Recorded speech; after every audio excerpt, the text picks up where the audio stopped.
তোমাকে যখন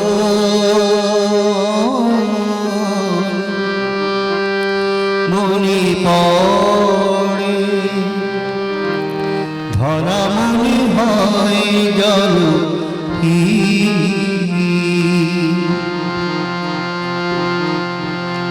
তুমি আছো আমি আছি প্রভু,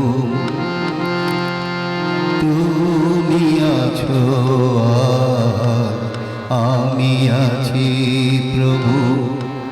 বাকি সব তোমাকে বিধি ধরা মনে হয় জল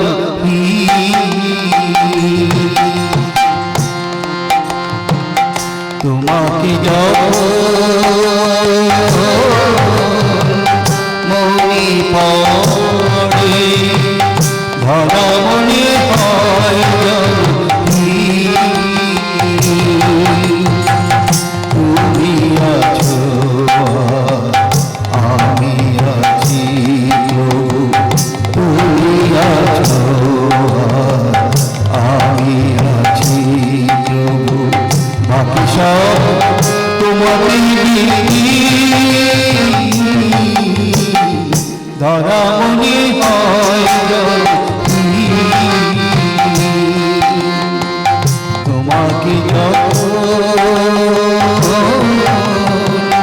মনে পড়ে।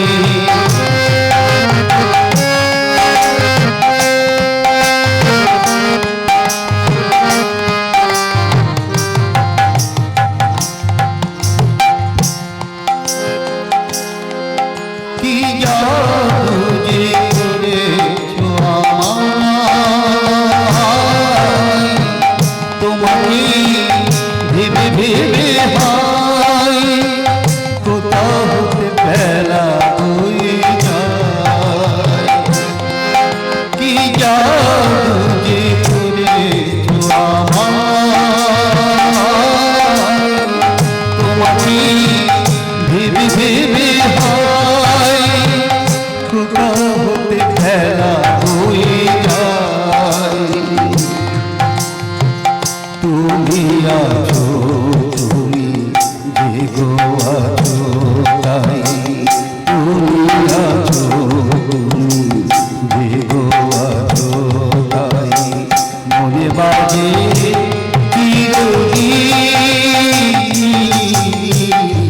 ধরা মনে হয় তোমাকে মনে পড়ে।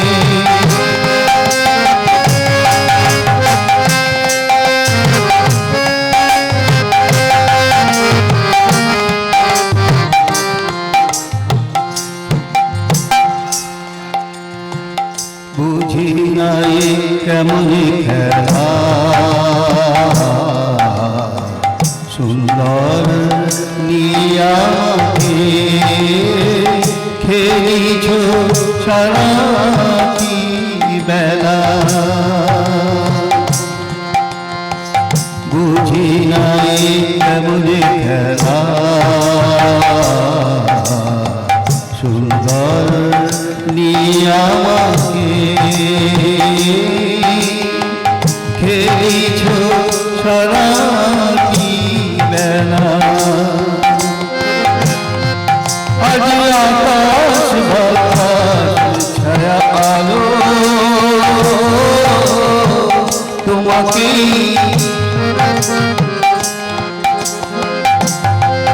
আজ আকাশ বাতাস ছায়া আলো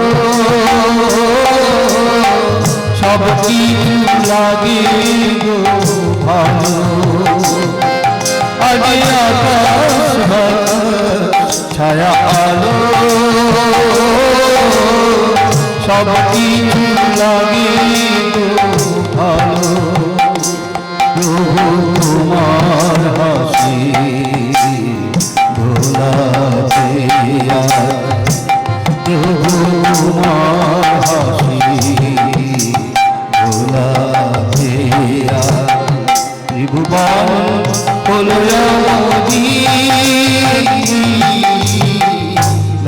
মনে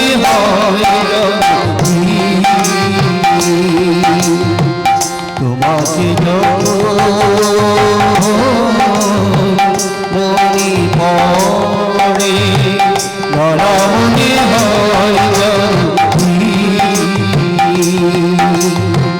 তুমি আছো আমি আছি তুমি আছো আমি আছি বাকি সব তোমার ধরা মনে হয় তোমাকে মনে পড়ে ধরা মনে হয় ধরা মনে হয় ধরা মনে হয়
সেখানে ইনপুট কম দিতে হয়, আউটপুট অনেক বেশি পাওয়া যায়। তো পরম পিতার আদর্শ হচ্ছে এমন একটি আদর্শে, সেই আদর্শকে আমরা যদি অনুসরণ করে চলি আমাদের জীবন বৃদ্ধি কিন্তু একদম হবেই হবে। আপনারা হনুমানের কথা জানেন, প্রভু যেটা পালন করতে বলতেন সেটা কিন্তু তিনি তৎক্ষণাৎ পালন করতেন। দরকার হলে পৃথিবীকে বা এই জগৎটাকে ভেঙে তিনি তছনছ করে দিতে পারতেন পৃথিবী এই প্রভুর কথা পালন করার জন্য। আবার দেখবেন তিনি সেই সাধু সন্ন্যাসীদের মতো হাত জোর করে তিনি বসে থাকতেন। একবার মা সীতাকে তিনি সিঁদুর পড়তে দেখেছিলেন। সিঁদুর কেন মা সীতা পড়ছিলেন? প্রভুর মঙ্গলের জন্য। তিনি নাকি গোটা শরীরে সিঁদুর মাখিয়ে বসেছিলেন। কেন? ওইটুকু সিঁদুর পড়লে যদি প্রভুর মঙ্গল হয়, তাহলে আমি পুরো সিঁদুর গায়ে মাখিয়ে নেব, যাতে প্রভুর আরো বেশি করে মঙ্গল হয়। আমরাও যেন প্রভুর কথা পালনের জন্য ওইভাবে রেডি থাকি। ঠাকুর তার বাণীতে বলেছেন, ঈশ্বরেরই কুকুর তোমরা, নিষ্ঠা শিকল গলায় পড়া, ডাকলে তুমি কাছে এসো, দাঁড়ালে থাকো দূরেই খাড়া। তারা আমাদের সেইভাবে রেডি থাকতে হবে। ঠাকুর বলেছেন, you are for the Lord, not for others, you are for the Lord, so for others. আগে আমাদের তার জন্য হতে হবে। তার জন্য যদি আমরা হতে পারি, সব কিছুর মধ্যেই যেহেতু তার অস্তিত্ব রয়েছে, তাই সব কিছুকেই কিন্তু আমাদের ভালোবাসতে হবে। এই গোটা বিশ্বের, ইউনিভার্সের সব কিছুর মধ্যেই তিনি বিদ্যমান। তথাপি যুগে যুগে তিনি নররূপে আমাদের ভিতর আবির্ভূত হয়েছেন, আমাদেরকে সঠিক পথ দেখানোর জন্য। এবং আমরা যারা চিকিৎসক, চিকিৎসা বিজ্ঞান নিয়ে যারা চর্চা করি, তারা আমরা একটা কথা ভেবে খুব গর্ববোধ করি যে পরম দয়াল শ্রী ঠাকুর তার লোককল্যাণ যজ্ঞ শুরু করেছিলেন একজন চিকিৎসক হিসাবে। তার তথাকথিত কর্মজীবন যদি বলা যায়, তাহলে এই চিকিৎসক হিসেবেই তিনি তার কর্মজীবন শুরু করেছিলেন। আপনারা কম বেশি তার জীবনী যারা পড়েছেন তারা জানেন যে কলকাতারই সন্নিকটে নৈহাটিতে তিনি স্কুলের পড়াশোনা শেষ 3 বছর পড়াশোনা করেছিলেন। প্রবেশিকা পরীক্ষা তার দেওয়া হয়নি, সেটাও একটা মানুষের মনের দুঃখ কাটানোর জন্য। তিনি যেদিন পরীক্ষার ফি জমা দেবেন, সেদিন দেখছেন যে তার এক সহপাঠী বন্ধু চোখের জল ফেলছে, সে পরীক্ষার ফি জোগাড় করতে পারেনি। নিজের পরীক্ষার ফি অম্লান বদনে তার নামে জমা দিয়ে চলে আসেন শ্রী ঠাকুর। বলেন যে তোর পরীক্ষার ফি আমি জমা দিয়েছি। সে যখন জিজ্ঞেস করে যে তোর কি হবে, বলে আমি বাউনের ছাওয়াল, আমার ভিক্ষে শিক্ষে করে চলে যাবেনি, তোর পরীক্ষা দেওয়া বেশি দরকার।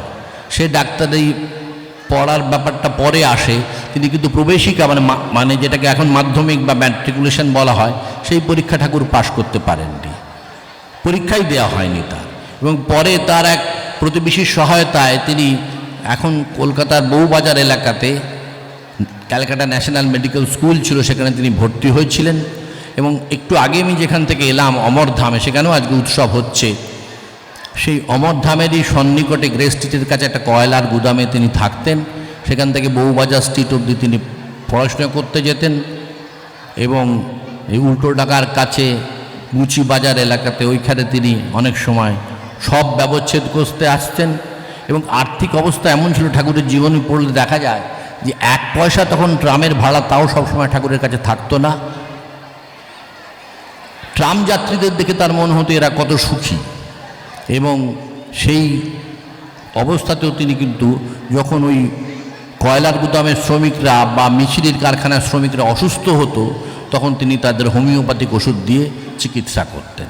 এবং সেই চিকিৎসা করতে করতে তিনি এই বিষয়টা অনুধাবন করেন, যেটা আজকে আলোচ্য বিষয়, মনটা দুষ্ট হলেই জানিস রোগের আথাল হয়, ওইটাকে তুই এড়িয়ে চলিস করবি ব্যাধি জয়।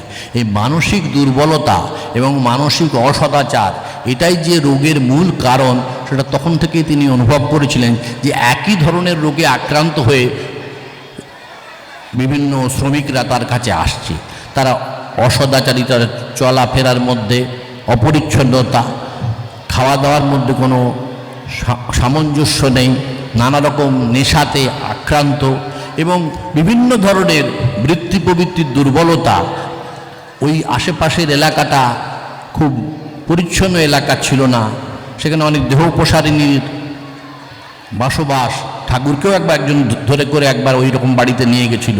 সেই সব জায়গাতে যাতায়াত করার মধ্যে দিয়ে ওই কয়লা শ্রমিক, মিছরি কারখানা শ্রমিকরা বারবার একই ধরনের রোগে আক্রান্ত হতো। তাই মানুষের মনের মূল কারণটা তিনি তখন থেকে অনুধাবন করেছিলেন। পুরুষোত্তমের কৃতি আচরণ তিনি না বোঝালে বোঝে কোনজন। কিছুদিন আগে যখন লকডাউন পিরিয়ড ছিল, আসামের খয়রাবাড়ি থেকে এক মা ফোন করেছিলেন, বললেন আমার ছেলেটা পাগল, তা আমি বললাম, আপনার ছেলে পাগল আপনি বুঝলেন কি করে? তিনি বললেন, কলেজে পড়তো, কিন্তু এই যে বেশ কিছুদিন ধরে কলেজ বন্ধ থাকাতে সে ঘরের মধ্যেই থাকে, আর সমস্ত কিছু বন্ধ, এখন বাইরে যাওয়ার কোনো অবকাশ নাই। এই থাকতে থাকতে তার মধ্যে একটা ভয়ঙ্কর অবসাদ তৈরি হয়। লকডাউন পিরিয়ড শেষ হওয়ার পরেও সেই অবসাদের মধ্যেই সে থাকে, সেখান থেকে সে বার হতে চাইছে না। তার কোমর থেকে পা পর্যন্ত দুই পাশে অনেক পকেট আছে, প্রত্যেকটা পকেটে বিড়ি, সিগারেট, দোক্তা, খৈনি, তামাক, মদের বোতলও থাকে। এই সমস্ত ঘরের মধ্যে খাওয়া দাওয়া করে আর ঘরেই থাকে, বাইরের কারুর সাথে সে মেশেও না, প্রভাব বিস্তার করতেও চায় না। এটা পরম পূজ্যপাদ শ্রী শ্রী আচার্যদেব কাছে শ্রদ্ধেয় অনুপ কুণ্ডুদাকে দিয়ে নিবেদন করা হলো। তারপরে তার সঙ্গে কিছুদিন ধরে আলাপ করা হলো, কথাবার্তা বলা হলো। সেই ছেলেটি খুব খুশি হলো, তাকে দিয়ে গান করানো হলো। সে গান পারে না, কিন্তু তাকে বোঝানো হলো তাকে দিয়ে গান করতে হবে। তার মা বোঝালো, আমরা কেউ কেউ বোঝালাম। তারপর সে ধীরে ধীরে চেঞ্জ হতে থাকে তার মধ্যে। একদিন তার মা ফোন করে বলছে, ছেলেটার নাম অভিজিৎ দে, খয়রাবাড়ি, আসামে থাকে। তার মা জানাচ্ছে যে ছেলেটার বাবার একটা মুদির দোকান আছে, সেখানে সে যায় আর বাড়ি আসতে চায় না, বাবার সাথে দোকানদারি করে। তার পকেটে যত রকমের নেশার মাদকদ্রব্য ছিল, সে প্রত্যেক দিন দোকানে যাওয়ার সময় একটা একটা করে পুকুরের জলে ফেলতে থাকে। এখন সেই নেশাগ্রস্ত জিনিসের হাত থেকে সে রক্ষা পেয়েছে, তার কাছে আর কিছু থাকে না। নেশার জিনিসের হাত থেকে নিজেকে নিষ্কৃতি করতে পেরেছে। ব্যবসার মধ্যে তার একটা টান তৈরি হয়েছে, সে এখন টাকা পয়সা রোজগার করছে। দেখা গেল 2-2.5 মাসের মধ্যে ছেলেটার জীবনে একটা পরিবর্তন আসলো এবং সমাজের মূল স্রোতে সে ফিরল। কিছুদিন আগে এই ছেলেটি দেওঘরে আসে, পরম পূজ্যপাদ শ্রী শ্রী আচার্যদেবের কাছে নিবেদন করে এবং অনুপদা পরম পূজ্যপাদ আচার্যদেবকে তার এই ঘটনা জানালে আচার্যদেব অত্যন্ত প্রীত হন। ছেলেটি জানায় যে আমি স্বস্তিনী নেব। ছেলেটা মহাব্রত স্বস্তিনী গ্রহণ করেছেন। আমরা অনেক কথা শুনেছি, রামচন্দ্র এসেছিলেন, কৃষ্ণ এসেছিলেন, বুদ্ধ এসেছিলেন, যিশু এসেছিলেন, কিন্তু কোথাও এমনটি দেখিনি চৈতন্য, রামকৃষ্ণ। আচার্য পরম্পরা কেউ রেখে যাননি।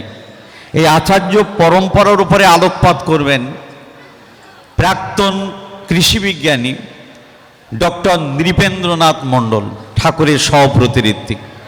1295 সাল 30শে ভাদ্র, তাল নবমী তিথি শুক্রবার, হিমায়তপুর গ্রাম, পদ্মা নদীর ধারে মা শিবচন্দ্র চক্রবর্তী মাতা মনমোহিনীর কোল আলো করে শ্রী শ্রী ঠাকুরের জন্মগ্রহণ করলেন।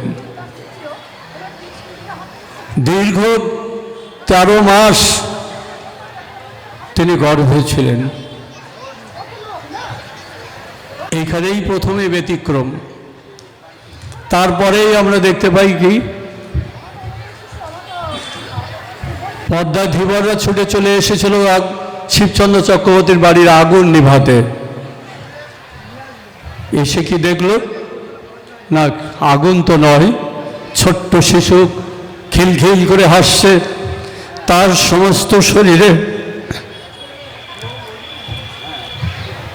দিব্য জ্যোতিতে তার চারিপাশে আলো আলোময় হয়ে গেছে। তারা সাষ্টাঙ্গে প্রণাম জানালো।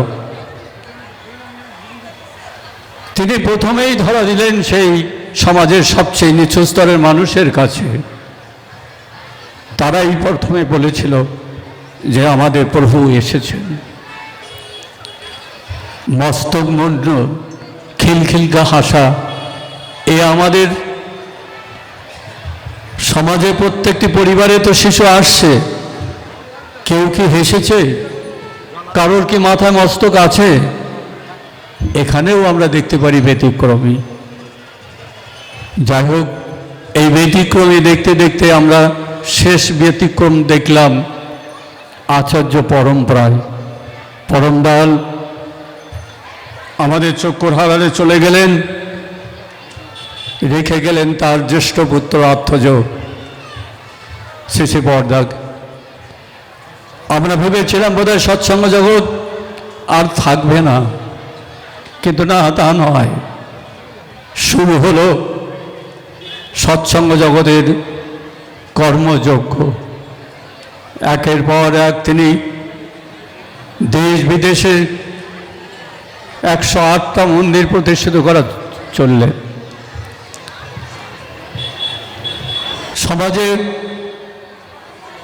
সমাজের প্রত্যেকটি মানুষকে তিনি ঠাকুরের সঙ্গে যুক্ত করার প্রোগ্রাম নিলেন, যাতে করে সে প্রত্যেকটি মানুষ ইষ্টমুখী হয়ে চলে, তারা নিজেরা নিজের মেরুদণ্ড সোজা করে দাঁড়িয়ে তারা যেন বলতে পারে যে আমরা পরম পিতার সন্তান। তার কাছে যে যখন গেছে সে সব কিছুর সমাধান পেয়ে গেছে।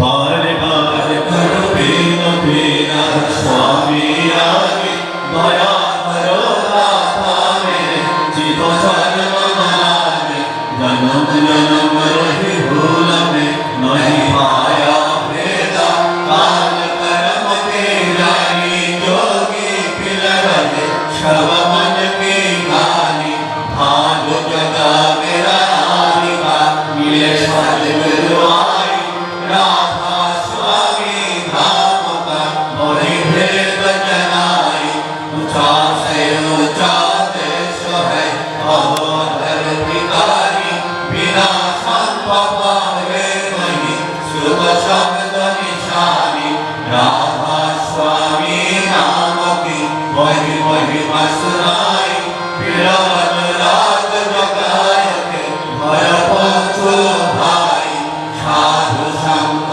कर सारस मैंने प्यार भाई प्रेम लगा गुरु चरण में मन शांति आई घर बैठे बेकल रहो बस किया घर जाई दर्शन रसन कवित रहो गए मनो की ओताई सोहे आकाश में बड़े शब्द विलासा भाव भाव निरखत चले पवे निज घर आशा यही आशा मेरे मन बसे रही थी दुर्दाशा विनय सुनो कृपा करो निज चलन निवासा तुम बिन कोई समर्थ नहीं जैसे माधुर्वाना प्रेम भार बरखा करो खोलो अमृत खाना दीन दयाल दया करो मेरे समर्थ स्वामी सुवर करो रावत रहो नित राधा स्वामी तुम बिन कोई समर्थ नहीं जैसे माधुराना प्रेम भार बरखा करो खोलो अमृत खाना दीन दयाल दया करो मेरे समर्थ स्वामी सुवर करो रावत रहो नित राधा स्वामी सुवर करो रावत रहो नित राधा स्वामी बारो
দীন দয়াল কৃপা নিধি নাম ক্রোধ মদ লোভ সব বিধি অবন মহান मैं प्रभु राखो मेरी लाज तुम्हारे अब मैं परा रहा स्वामी गुरु समराध तुम विनय मधुसरा अब करो माया पर तपस्या तुम्हारे विलंब दया करो मेरे साया देव प्रेम किला दुख सुख कुछ बैठे नहीं छूटे सर्व पार दया करो मेरे साया देव प्रेम किला दुख सुख कुछ बैठे नहीं छूटे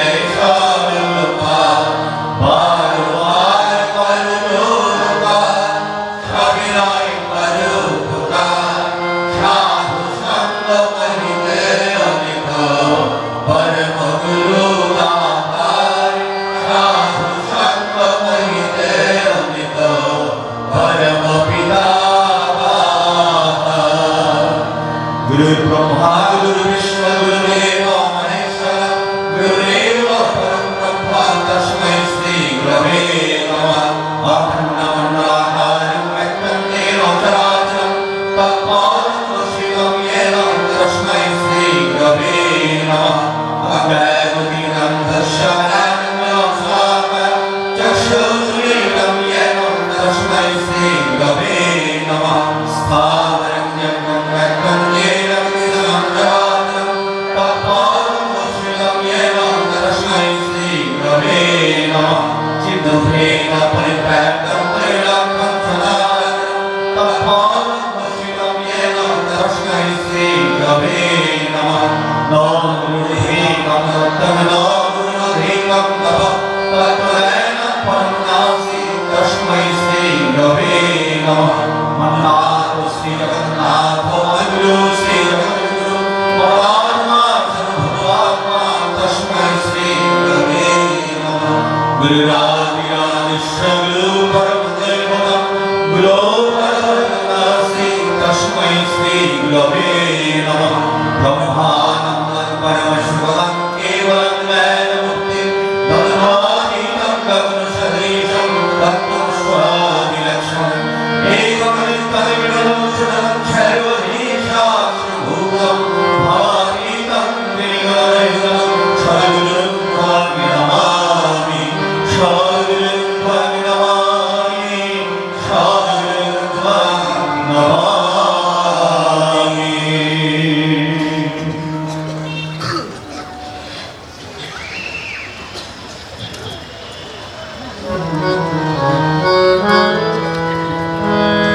জয় রাধে রাধে কৃষ্ণ কৃষ্ণ গোবিন্দ গোবিন্দ বলে জয় রাধে রাধে কৃষ্ণ কৃষ্ণ গোবিন্দ গোবিন্দ বলে জয় রাধে রাধে কৃষ্ণ কৃষ্ণ গোবিন্দ গোবিন্দ বলে জয় রাধে রাধে কৃষ্ণ কৃষ্ণ গোবিন্দ গোবিন্দ বলে রাধে গোবিন্দ গোবিন্দ গোবিন্দ গোবিন্দ গোবিন্দ গোবিন্দ গোবিন্দ গোবিন্দ বলে সমানা করে রাধে গোবিন্দ গোবিন্দ গোবিন্দ গোবিন্দ গোবিন্দ বলে সমানা করে জয় রাধে রাধে কৃষ্ণ কৃষ্ণ গোবিন্দ গোবিন্দ বলে জয় রাধে রাধে কৃষ্ণ